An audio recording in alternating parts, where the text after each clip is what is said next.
안녕하세요. 문영호입니다. 오늘은 느헤미야 2장 11절에서 20절 말씀을 통해서 주제 파악이라는 제목으로 느헤미야 말씀 나눔을 다섯 번째 시간을 갖도록 하겠습니다. 저희들 이제 나라도 이제 코로나가 점차 안정되어지고 진정되어져서 이제는 거의 이제 마무리되어야 되는 단계에 이르고 있습니다. 질병관리본부장을 책임지고 있는 전은경 본부장이 얼마 전에 뉴스가 되어진 것을 혹시 기억하시는지 모르겠습니다. 어린이들과 화상 인터뷰를 하는 장면이 등장을 했습니다. 거기서 어린 아이 하나가 묻습니다. 질병관리본부장처럼 님처럼 되려면 어떻게 해야 되냐라는 이 질문을 듣고 한 번도 웃는 얼굴을 못 봤던 전은경 본부장의 웃는 모습을 화제가 되어진 장면이 주목을 받았습니다. 그것을 보면서 좀 그런 생각을 좀 들었습니다. 웃는 모습만이 아니라 정말로 열심히 달려왔고 수고했던 한 인물을 보면서 마음이 기쁘고 또 정말 위로하고 싶으면 위로할 수 있다면 위로하고 싶은 마음이 들었습니다. 그에 반해서 얼마 전에 산불이라든가 여러 가지 사고가 터졌었을 때 그 일을 책임지고 있는 지역의 지도자가 오히려 그 자리에 술을 회식을 갖거나 또는 다른 일로 개인적인 취미라든지 휴식을 취하는 모습을 보면서 좀 상반된 모습을 좀 보았습니다. 우리들 주변에는 지도자지만 지도자로서 역할을 제대로 하지 못하는 사람들이 있습니다. 또 그 반면에 지도자이면서도 정말로 그냥 지시하고 정말 명령 내리는 것만이 아니라 자기가 맡은 바 소임을 다하고 오히려 앞서서 솔선수범하는 모습을 보이는 지도자들 종종 봅니다. 이번에 질병관리본부장도 그러했었죠. 머리 깎을 시간도 머리 다듬을 시간도 부족해서 정말로 머리 다듬기 쉬운 머리로 커트 정도만 하고 또 점점 시간이 지날수록 얼굴이 좀 야위어져 가고 또 흰머리가 늘어나는 그런 모습을 보면서 정말 수고하고 있구나라는 것을 여실히 보여주는 모습을 보면서 참 많은 도전을 받았습니다. 사실 목사로서도 어떤 데 그러지 못할 때가 있기에 더 사실은 도전을 받고 내 자신이 정말 돌아가야 될 부분을 돌아볼 수 있는 기회가 되어졌습니다. 오늘 본문을 보게 되면 이제 느헤미야가 왕의 정말 기도 후에 왕과의 좋은 대화를 통해서 왕의 지원을 받고 이제 예루살렘으로 입성하는 장면이 등장을 합니다. 이제 본격적으로 그가 하나님의 뜻과 또 기도 응답 받은 대로 예루살렘의 성벽을 재건하고자 힘쓰는 모습이 이제 등장을 합니다. 그런데 저는 이 본문을 보면서 참 많은 생각이 들었습니다. 이 지도자가 분명 하나님의 뜻을 받고 하나님의 명을 받은 것은 분명하지만 그 명을 받았다고 해서 그 하나님의 뜻 받은 것이 자기가 맡은 공동체에도 동일하게 그 마음이 전달되는 것은 좀 다른 얘기입니다. 같은 마음을 가진다는 건 좀 다른 얘기죠. 그러기 위해서는 정말 이것이 제대로 하나님의 뜻을 전달하기 위해서는 지도자가 힘쓰고 수고해야 될 부분들이 있습니다. 오늘 느헤미야는 그러한 모습을 보여줍니다. 아니, 느헤미야 전체에서 보여주지만 오늘 본문은 그 일을 시작하면서 이제 느헤미야가 행하는 모습을 보여줍니다. 특별히 오늘 본문을 보게 되면 느헤미야는 분명히 하나님의 뜻인 것을 알았습니다. 12절을 보게 되면 내 하나님께서 예루살렘을 위해 무엇을 할 것인지 내 마음에 주신 것이라고 얘기되어 있습니다. 그는 분명히 하나님의 뜻임을 알았습니다. 또 18절에서도 하나님의 선한 손이 나를 도우신 일이라는 표현을 통해서 정말로 그에게 있어서 이 하나님이 주신 것임을 분명히 알고 있습니다. 그러나 느헤미야에게는 한계가 있습니다. 어떤 것이냐면 비록 예루살렘에 자원하여 이곳에 도착을 했지만 그에게 있어서는 아직은 예루살렘 그 상황을 말로만 들었지 그가 직접 보거나 겪은 것이 아니라는 것입니다. 그러기에 느헤미야는 바로 자기가 맡거나 또는 명령을 내릴 수 있는 사람들한테 직접 말하지 아니하고 시간을 갖습니다. 오늘 본문을 보게 되면 예루살렘에 이르러 머무른 지 사흘 만이라고 11절에 적혀 있습니다. 사흘 동안 그는 특별히 아무것도 행하지 않은 듯습니다. 아무도 침묵의 시간이나 정황을 돌아보는 시간이 필요했던 것 같습니다. 그리고 사흘 만에 정말 그는 바로 이제 자기가 맡은 하나님의 사명과 왕의 명령을 전달해서 일을 시키고 일을 이뤄가는 것이 아니라 그는 이제 밤에 홀로 나아갑니다. 몇몇 사람들과 함께 나아갑니다. 왜 그럴까요? 그는 그가 받은 명령이 분명 하나님의 명이고 왕의 그 책임도 받았지만 그것을 직접 그냥 봐서 바로 전달하고 일을 시키는 것이 아니라 이제 그 사안을 돌아보고자 합니다. 그가 말하는 것이 설득력이 있기 위해서는 그가 제대로 상황을 파악해야 된다는 거죠. 그런 점에서 오늘 설교 제목을 잡았던 것처럼 주제 파악이라는 것이 필요합니다. 현실 파악이라는 것이 필요합니다. 상황 파악이라는 것이 필요하다는 것이죠. 그는 어떤 선입견을 갖지 않기 위해서였는지 그는 몇몇 사람들, 아마도 자기랑 같이 예루살렘에 왔던 사람이거나 측근 몇몇 사람들만 데리고 움직였던 것 같습니다. 아주 단촐하게 해서 나갑니다. 그리고 13절에 보게 되면 그 밤에 골짜기 문으로 나가서 용장으로 북문에 이르는 동안에 보니 예루살렘 성벽이 다 무너졌고 성문은 불탔더라고 되어 있습니다. 또 14절에 앞으로 나아가 성문과 왕의 못에 이르러서는 탄 짐승이 지나갈 곳이 없는지라고 하면서 상당히 적지, 다를 돌아보진 않았지만 적지 않은 곳을 돌아보는 모습이 보여집니다. 또 15절에도 그 밤에 시내를 따라 올라가서 성벽을 살펴보았고 그리고 돌아서 다시 자기가 있던 곳으로 돌아오는 모습을 보여줍니다. 누군가의 전달받는 간접적인 방식이 아니라 자기가 직접 그 상황을 파악하기 위해서 주변을 돌아보는 열심을 내는 것을 보여줍니다. 지도자는 이러해야 됩니다. 현실을 제대로 파악하지 못하는 지도자들이 종종 있습니다.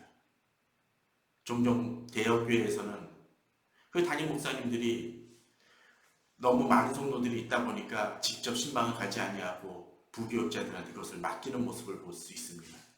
그러다 보니까 문제가 그것이 있습니다. 성도들을 직접 만나 그들의 사항을 듣는 것이 아니라 한 달에 건너들으니까 그들의 사항을 제대로 파악하지 못하거나 어쩌면 또 다른 사람의 눈에 비친 것으로서 비춰짐을 통해서 바라봄을 통해서 성도들의 마음이나 공동체의 지체들의 마음을 제대로 파악하지 못하는 경우들을 보곤 합니다. 아니 작은 게도 어떤 때 그럴 때가 있습니다. 어떤 때 우리는 현실을 제대로 볼 수 있도록 또 지체들이 어떤 일을 겪고 있는지 공동체가 어떤 일을 겪고 있는지 돌아봐야 됩니다. 최근에 코로나 문제라든지 여러 가지 사항들이 터질 때마다 몇몇 지도자들은 직접 가서 현실을 바라보는 것을 상황을 파악하는 것을 자주 보곤 했습니다. 그런데 어떤 사람들은 그저 형식적으로만 하는 사람들이 있습니다. 또 어떤 사람들은 세부적으로 그런 부분들을 돌아보기도 힘을 쓰는 모습을 보여줍니다. 제대로 파악을 해야 됩니다. 어떤 사람한테 보고 듣고 종이 몇 장이 되는 것이 아니라 자기가 직접 파악할 수 있어야 됩니다. 그 일을 위해서 느헤미야는 16절에 보면 방백들이나 여러 사람들한테 재상들이나 귀족들이나 그런 사람들한테 알리지 않았습니다. 직접 봤기 때문에 그는 이야기할 수 있었습니다. 또 그것을 통해서 그럼에도 불구하고 하나님이 자기에게 사명을 주셨기 때문에 이 일을 할 수 있다는 확신을 가지고 나아갑니다. 그렇습니다. 그러기에 더 설득력이 있습니다. 현실을 파악했기 때문에 나아갈 수가 있습니다. 그제서야 17절 18절에서 이렇게 얘기합니다. 후에 그들에게 이르기를 우리가 당한 공격은 너희도 보고 있는 거라. 예루살렘 황폐하고 성문이 불탔으니 자 예루살렘을 성을 건축하여 다시 수치를 당하지 말자 하며 제대로 자기가 직접 본 것이기에 자기가 같이 하며 같이 뛸 사람들에게 보다 더 설득력 있게 전달합니다. 또 그럼에도 불구하고 18절에서 그들에게 하나님의 선한 손이 나를 도우시는 일과 왕인에게 이르신 말씀을 전합니다. 곧 1장, 2장에서 있었던 1장과 2장 전반에서 있었던 일들을 이야기를 합니다. 왜요? 이제 설득력이 있다는 것입니다. 그렇게 할 말이 있다는 것입니다. 우리에게 이런 모습이 필요합니다. 성도님들에게 이런 열심이 필요합니다. 내가 겪었기에 이제 전달합니다. 또 간증을 전달합니다.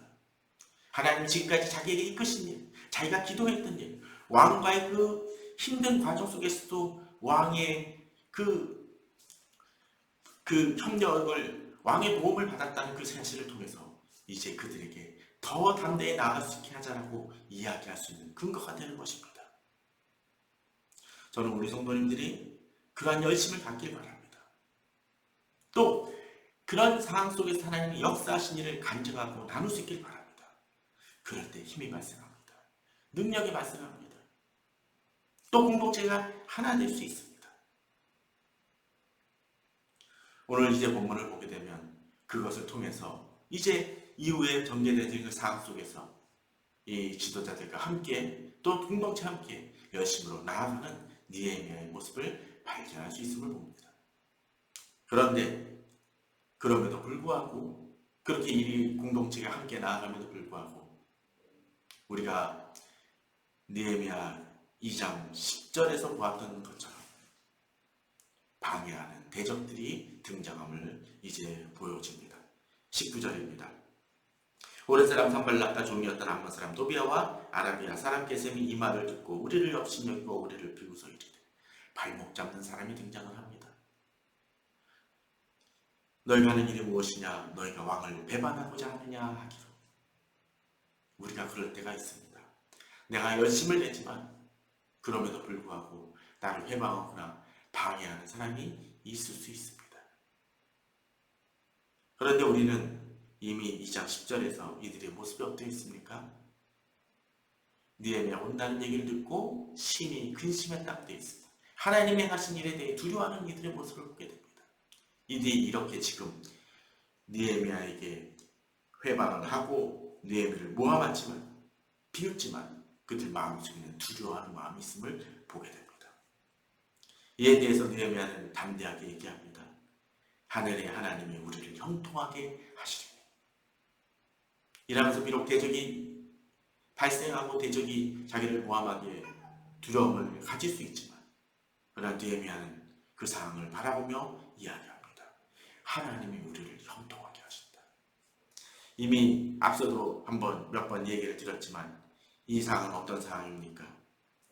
이미 1장 11절에서 느헤미야는 형통이라는 단어를 한번 썼습니다. 오늘 종이 형통하 이 사람들 앞에서 은혜를 입게 하옵소서라고 얘기했었습니다. 이 단어는 또 다시 얘기 드리지만 창세기 29장에 39장에서 요셉이 보디발에게 그 종으로 있었을 때 또 보디발에게 부인에게 모함을 당하여 감옥에 갇혔을 때도 하나님이 그를 형통하게 하셨다는 그 단어와 동일합니다. 그렇습니다. 이제 느헤미야는 비록 여러 가지 상황이 어려운 부분이 있지만 하늘의 하나님이 그를 형통하게 하신다는 그 믿음이 있기 때문에 이제 이 일을 건축하고 일하려고 하는 걸 보여줍니다. 그러나 그에 반해서 바로 그들의 대적들은 느헤미야의 대적들은 그렇게 말하고 회방하지만 하나님과는 관계없는 자들임을 이야기합니다. 그들은 당장은 형통하는 것 같고 그들이 비난하고 또 그들이 공격함으로써 어떤 때 우리들은 상처받고 힘들고 답답하고 억울하기도 하지만 그들에게는 형통함이 없습니다. 세상적으로는 형통해 보이지만 하나님 앞에서는 형통함이 없습니다. 느헤미야가 이야기하듯이 너희에게는 예루살렘에서 아무 기업도 없고 권리도 없고 기억되는 바도 없다라는 그 표현처럼 그들은 예루살렘에 있을지 모르지만 하나님의 백성은 아닙니다. 하나님에게서 받을 상속과 기업과 권리도 없습니다. 복도 없습니다. 그러게 우리는 그런 대적들을 부러워할 이유도 없고 또 그들에 대해서 억울해할 이유도 없습니다. 결국은 바로 하나님의 백성들이 승리할 것이기 때문입니다. 느헤미야는 바로 그런 모습들을 보여줍니다. 분명히 어려움이 있습니다. 힘듦도 있었습니다. 장애물도 있어서 하던 일이 중단되기도 합니다. 그러나 하나님의 역사하심을 통해서 하나님 형통케 하심을 통해서 결국 그 일을 이룹니다. 우리가 이 세상을 살아가면서도 마찬가지입니다. 하나님께서 일을 이루실 것을 믿기에 우리는 하나님에 대한 믿음으로 나아갑니다. 하나님 형통케 하실 것을 보고 믿음으로 나아갑니다. 하나님 일을 이루실 것이기에 우리는 믿음으로 나아갑니다. 그런 믿음으로 우리가 세워나가야 될 하나님의 성벽들을 세워나가는 우리가 되길 바랍니다. 감사합니다.